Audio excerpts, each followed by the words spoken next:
एक कुत्ता जो कि 1 मिनट में 27 से 28 सांसें लेता है, वो 10 से 12 साल तक जीता है। वहीं पर एक इंसान 1 मिनट में 14 से 15 सांस लेता है और वो 80 से 100 साल तक जीता है। लेकिन एक कछुआ जो कि 1 मिनट में सिर्फ 5 से 6 बार ही सांस लेता है और वो 500 से 600 सालों तक जीता है। इससे स्पष्ट है कि जिस जीव की सांसों की संख्या जितनी कम होती है वो उतनी ही लंबी आयु तक जी सकता है।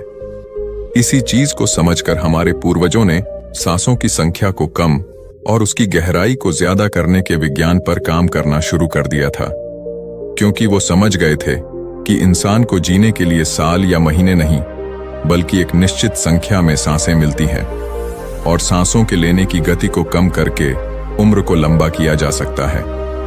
लेकिन सांसों के धीमा और लंबा होने की यह गति प्राकृतिक रूप से होनी चाहिए।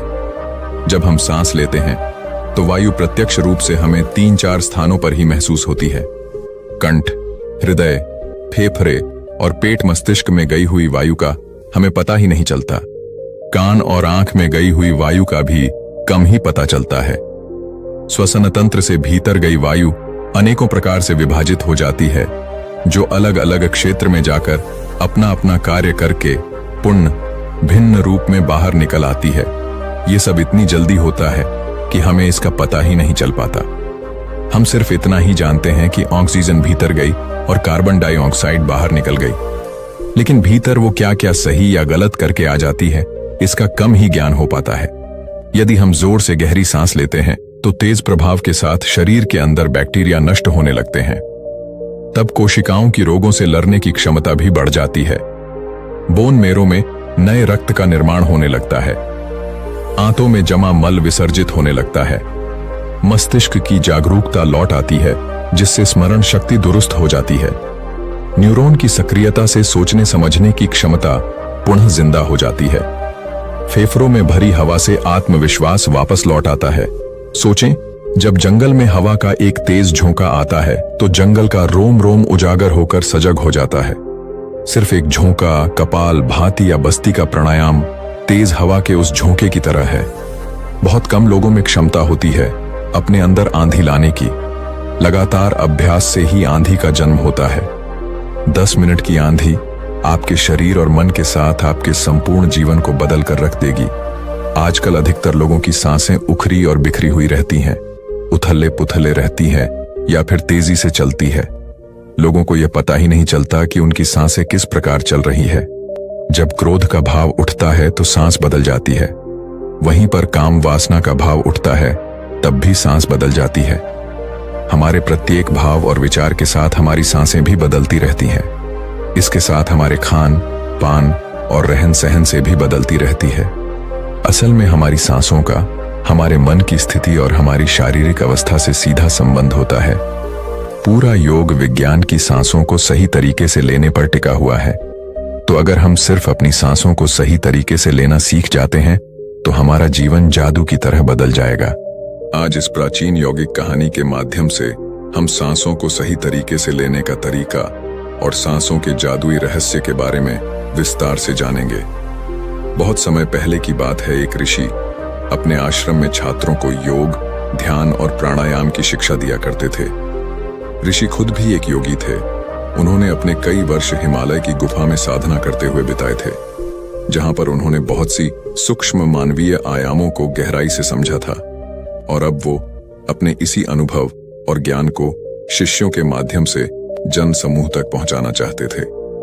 एक दिन रात्रि के भोजन के पश्चात उनके आश्रम का सबसे बुद्धिमान और होनहार छात्र उनके पास आता है। छात्र के चेहरे को देखकर गुरु समझ गए कि उसके मन में कुछ प्रश्न उठ रहे हैं।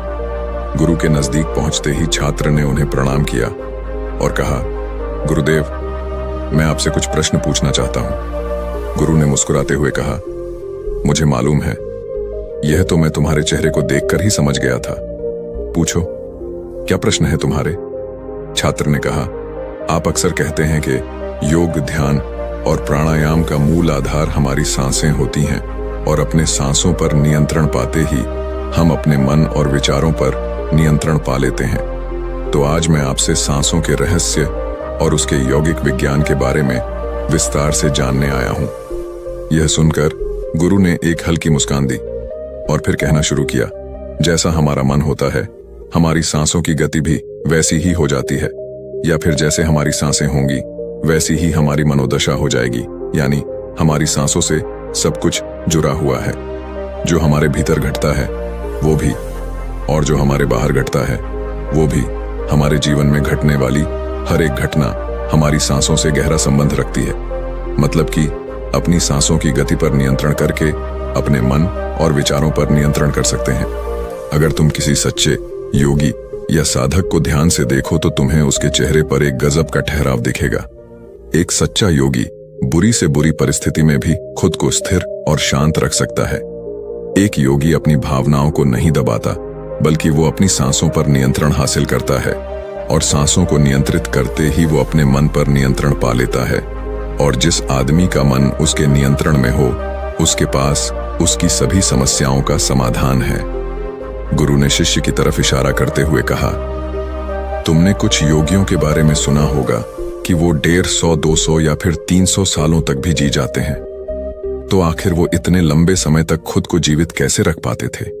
असल में उनका नियंत्रण अपनी सांसों पर होता है, जिसे प्राण ऊर्जा भी कहते हैं। प्राण ऊर्जा हमारे चारों तरफ है। इसे कितनी मात्रा में लेना और छोड़ना है, ये एक योगी अच्छी तरह से जानता है, और वो इस काम पर बहुत हद तक महारत हासिल कर लेता है। इसलिए वो इस प्राण ऊर्जा का उपयोग अपनी जरूरत के हिसाब से कर सकता है और खुद को दीर्घायु बना सकता है। अगर तुम अपने शरीर को स्वस्थ रखना चाहते हो, सामान्य से अधिक क्षमता चाहते हो, तेज बुद्धि चाहते हो, तो तुम्हें अपनी सांसों को समझना होगा, उन्हें नियंत्रित करना होगा, और उन्हें नियंत्रित करते ही तुम्हारे जीवन में सब कुछ व्यवस्थित हो जाएगा। असल में डर, चिंता और परेशानी जैसी कोई चीज होती नहीं है। ये सिर्फ हमारे मन और भावनाओं की उपज है, और हमारे मन व भावनाओं को केवल एक ही चीज नियंत्रित कर सकती है, और वो है हमारी सांसें। हमारे अंदर का क्रोध, चिंता, जलन, अहंकार, बदला लेने की भावना, यह सब कुछ हमारी सांसों के हिसाब से चलता है। अगर हमारी सांसों पर हमारा नियंत्रण है तो ये सभी विकार हमारे नियंत्रण में हो जाते हैं। सांस हमारे शरीर और हमारे मन के बीच पुल का काम करती है। अगर हमें अपने मन तक पहुंचना है, उसके विकारों को समझकर उनको दूर करना है, तो हमें अपने सांसों के पुल पर चलना होगा। हमें अपने सांसों के जरिए अपने मन तक पहुंचना होगा, और यही एकमात्र रास्ता है अपने मन को समझने का।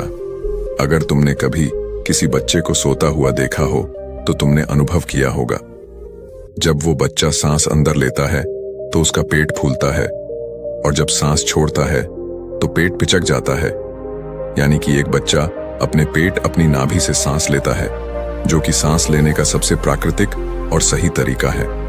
अपनी इस गहरी और लंबी सांस की वजह से बच्चे का मन उत्साहित और हल्का रहता है। उसका शरीर ज्यादा प्राकृतिक तरीके से काम करता है। तुमने देखा होगा, बच्चा अपने मन में किसी बात को ज्यादा लंबे समय तक नहीं रखता, और न ही वो किसी से ज्यादा लंबे समय तक गुस्सा रह सकता। अगर उसे किसी गलती पर डांट या मार दिया जाए तो वो कुछ समय बाद उसे भी भूलकर अपने खेल में मग्न हो जाता है। बच्चा इतना सरल इसलिए हो पाता है क्योंकि उसकी सांसें प्राकृतिक रूप से चलती हैं। यानी नाभि से बच्चे के शरीर को विकास चाहिए। विकास के लिए ज्यादा ऊर्जा, और ज्यादा ऊर्जा के लिए ज्यादा लंबी सांसें चाहिए। इसलिए प्रकृति ने उसे ज्यादा लंबी सांसें दी हैं। हालांकि यह लंबी सांसें हर मनुष्य को दी गई है, लेकिन इंसान ने अपने जीवन में कुछ अप्राकृतिक परिवर्तन कर अपनी सांसों को छोटा कर लिया है। वो पेट की बजाय अपने सीने से सांसों को लेता है। हम जितनी छोटी सांस लेंगे उतनी चिंता और बकवास से भरे रहेंगे। हमारी सांसें जितनी लंबी और गहरी होंगी, हम उतने ही खुश और शांत रहेंगे। गुरु ने आगे कहा कि एक आदमी 1 मिनट में 14 से 15 बार सांस लेता है। सांस का सीधा संबंध हमारे मन की स्थिति और हमारे शारीरिक कंपन से है। अगर 1 मिनट में ली जाने वाली सांसों की संख्या 1 या 1 से नीचे आ जाए तो हम अपने आसपास होने वाले कई कंपनों को समझना शुरू कर देंगे। यानी जानवरों की आवाजें हमारे लिए स्पष्ट हो जाएंगी। तुमने सुना होगा कि शेर और बाघ जैसे खूंखार जानवर भी कुछ योगियों के सामने आते ही पालतू बिल्ली की तरह व्यवहार करने लगते हैं। ऐसा इसीलिए हो पाता है क्योंकि उन योगियों ने अपनी सांसों की संख्या को कम करके जानवरों की आवाजों, उनकी भावनाओं और कांपनों के साथ एक संवाद स्थापित कर लिया है। अगर 1 मिनट में ली जाने वाली सांसों की संख्या 9 से कम हो जाए तो पैर और वनस्पति जो कार्य कर रहे हैं वो समझना हमारे लिए आसान हो जाएगा। अगर हमारी सांसें 1 मिनट में 6 से कम हो जाती हैं तो बेजान चीजें कैसे काम करती हैं यह समझना हमारे लिए आसान हो जाएगा। बेजान चीजों के कंपन और उनसे जुड़ी दुनिया हमारे लिए स्पष्ट हो जाती है।